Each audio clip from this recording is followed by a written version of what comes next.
কি বলে জানো বন্ধুরা, আমার নাকি তেলের হিসাব নেই। আমি নাকি সারা মাসে আনলিমিটেড তেল খরচ করি। হ্যাঁ, আমি হিসাব করি না ঠিকই যে ক প্যাকেট তেল লাগে। আসলে আমাকে জিজ্ঞেস করেছে, আমি বলতে পারিনি। বলে আমি আনলিমিটেড তেল খরচ করি। তা খরচ হবে না বলো? কোনো পাতা ছাতা তো বাকি নেই, সব তার বাটা খাওয়া হতে হবে, বড়া খেতে হবে। আজ হচ্ছে উচ্ছে পাতার বড়া করো, কাল বলবে শেফালি পাতার বড়া করো, জ্বর জ্বর হয়েছে, মুখে স্বাদ নেই, পরশু বলবে পেটটা কেমন গুড়গুড় পুটপুট করছে, গাঁদার পাতার বড়া করো। তা এত বড়া করতে কি আমি জল দিয়ে বড়া করব? তেল তো লাগেই বলো। এ তো গেল বড়ার গল্প। তারপর তো তোমার আছেই, সন্ধেবেলা হলে একটু পেঁয়াজি করো, একটু পাঁপড় ভাজো, এসব তো আছেই।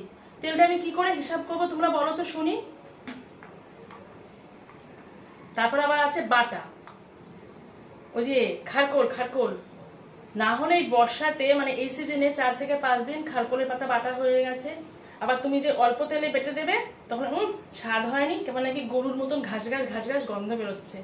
তা রসিয়ে কষিয়ে মশলা দিয়ে রান্না করতে গেলে তেল তো লাগবেই, তোমরা বলো।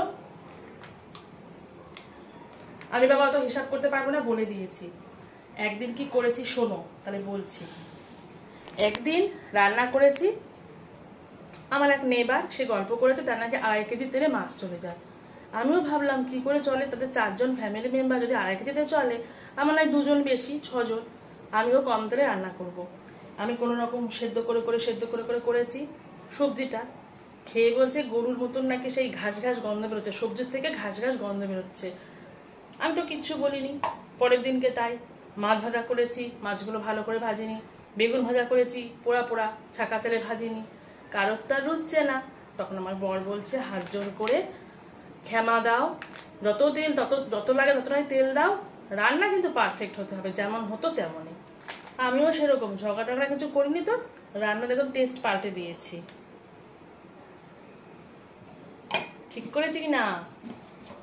ঠিক আছে, এটা একটা আমার হচ্ছে গিয়ে কি বলবো, সাংসারিক জীবনে ছোট্ট একটা গল্প শেয়ার করলাম। ভালো লাগলে কমেন্ট করো।